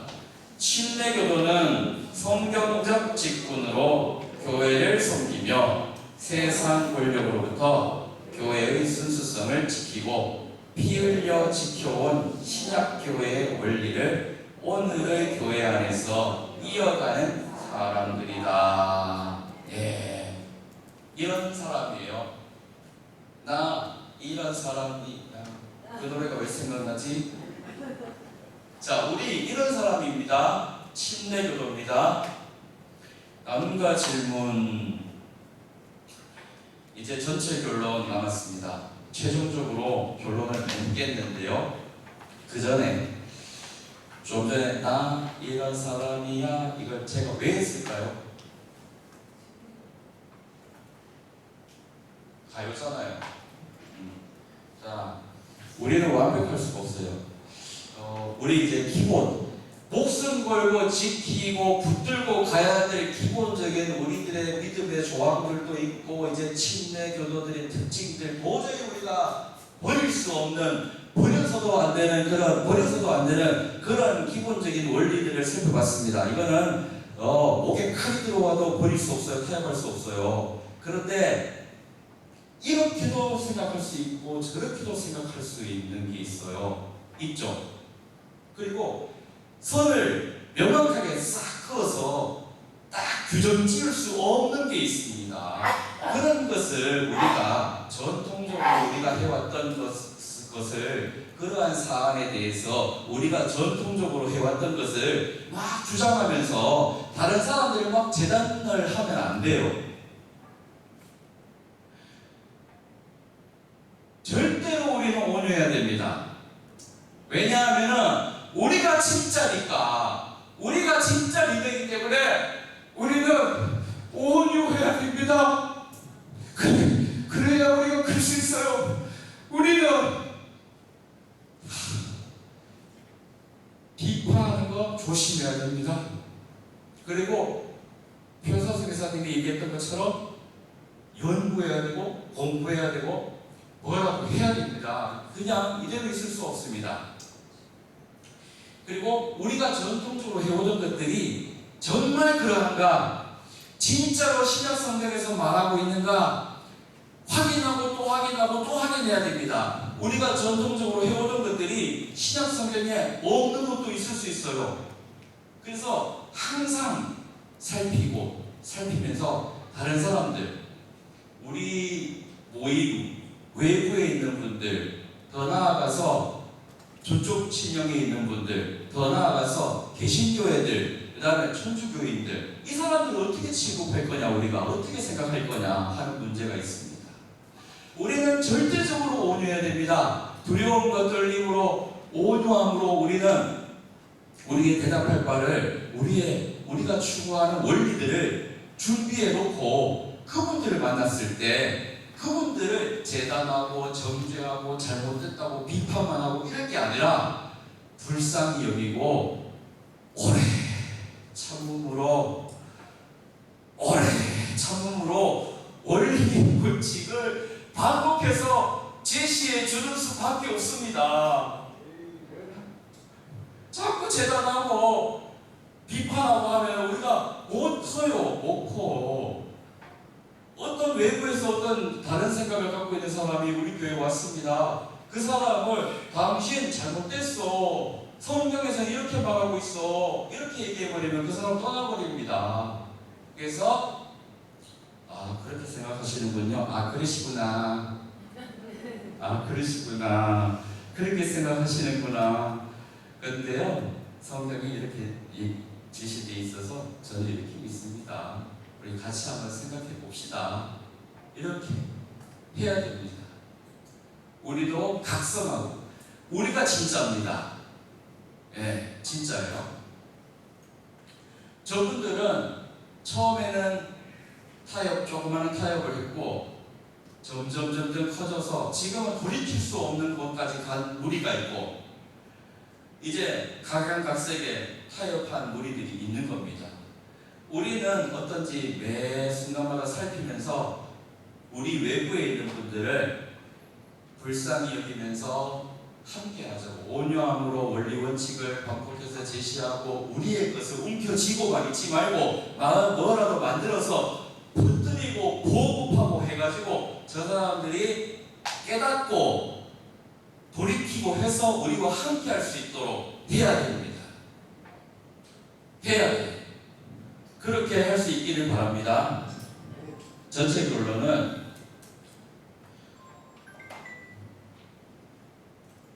제가 울라고 운 게 아닌데 왜 울었을까요? 눈물이 왜 나는지 모르겠습니다. 아무튼 우리 성서침례교회 파이팅입니다. 제가 찾은 침례교도의 길, 이게 진짜입니다. 저는 확신합니다. 이게 진짜예요. 딴 데서 찾을 수 없는 것들을 우리가 가지고 있습니다. 그리고 피 흘리기까지 싸워야 되는 것, 거기에 전폭적으로 우리가 굳게 붙잡고 나아가되, 그렇지 않은 것들은 온유하게 우리가 반응하고, 그래서 사람을 많이 얻고 우리 주님께 영혼들을 더 많이 올려드리고, 그래서 살아있는 희생물들이 우리뿐만 있는 게 아니고 더 커지고 더 많아져서 하나님을 기쁘시게 하고 하나님께 더 크게 칭찬받는 우리 모두가 되기를 바랍니다. 침례교도는 단순한 이름표가 아닙니다. 이름만 갖고 있다고 침례교도가 아니에요. 침례교도는 보존된 하나님의 말씀을 최종 권위로 삼고 신약 성경이 보여주는 교회의 원리를 따라서 믿고 실천하려는 사람들입니다. 침례교회는 성경을 최종 권위로 믿습니다. 교회의 머리가 예수 그리스도이심을 믿고요, 모든 성도가 하나님께 직접 나아갈 수 있음을 믿습니다. 침례와 주의 만찬을 구원받은 자의 순종의 예식으로 지키고 각 영혼의 책임 있는 자유를 인정합니다. 불신자라고 할지라도 그분의 자유를 인정하는 게 침례교도입니다. 네. 억지로 시키지 않습니다. 멋있죠? 얼마나 멋있어요? 얼마나 자신감 있으면 그렇게 하냐고요. 안 믿어도 돼. 너의 자유야. 아, 정말 멋있네. 나만 그럴까? 너무 멋있어요. 너무 멋있어요. 교회는 구원받고 침례받은 사람들의 회중이어야 함을 믿습니다. 신약 교회의 직분을 목사와 집사로 이해하면서 교회와 국가는 구별되어야 한다고 믿습니다. 이 모든 원리는 서로 떨어져 있는 게 아니에요. 떨어져 있는 게 아니고 다 연결되어 있습니다. 그래서 모두 성경의 권위에서 흘러나와요. 내 손에 가지고 있는 성경 말씀이 하나님께서 영감으로 주셨고 보존하신 완전한 하나님의 말씀이라는 믿음, 그 믿음에서 흘러나오는 겁니다. 예수 그리스도께서 세우신 신약교회의 원리 안에서 하나로 연결되는 거예요. 줄로 다 연결되어 있어요. 다 연결되어 있습니다. 하나만 떨어뜨려가지고 얘기할 수가 없어요. 피 흘린 발자취가 보여주듯이 이 원리들은 역사 속에서 쉽게 지켜진 것이 아닙니다. 많은 성도들이 믿는 자의 침례, 거듭난 자의 교회 회원권, 신앙과 양심의 자유, 국가와 교회의 분리, 그것을 지역교회의 독립성을 지키기 위해서 핍박을 받았고 피 흘린 발자취를 남겼습니다. 죽기까지 충성한 겁니다. 우리들에게 전해진 이 원리들을 위해서 죽기까지 지켜왔던 겁니다. 그래서 오늘 우리가 침례교도라고 말하는 것은 단순히 한 교파 진영, 어떤 교파나 진영의 이름, 그 이름을 말하는 것이 아니라 그것은 성경대로 믿고 성경대로 교회를 세우면서 피 흘려 지켜온 신약교회의 원리를 오늘의 교회에서, 오늘날 2026년 교회에서, 교회 안에서 이어가겠다는 고백입니다. confession. 고백이에요. 고백. 그래서 얼마나 멋있는 고백이에요. 그 피 흘린 발자취 이어서 내가 지금 써가겠다는 고백입니다. 전체 핵심 문장 읽고 마치겠는데 제가 조금 지나친 감이 있었다면 이해해 주시고, 또 이 교재 있죠? 이 교재 다시 한번 강조드립니다. 구조라든지 내용을 읽으면 되게, 그냥 읽으면 저절로 되게 숙지가 되도록 구성을 해 두었으니까 교재를 텔프 교재 버리지 마시고 반복해서 읽으시면서 정말 내가 피 흘리기까지 충성해야 될 부분 무엇인가, 나는 정말 침례교도로 살아가고 있는가, 앞으로 어떻게 살아가야 하는가 고민하는 그런 도구로서 잘 사용되기를 바랍니다. 자, 전체 핵심 문장 읽고 마치도록 하겠습니다. 시작. 침례교도란 보존된 하나님의 말씀을 최종 권위로 삼고 성경대로 믿고 성경대로 교회를 세우며 피 흘려 지켜온 신약교회의 원리를 오늘의 삶 속에서 이어가는 사람들이다. 우리가 이런 사람이에요. 네, 마치겠습니다. 감사합니다.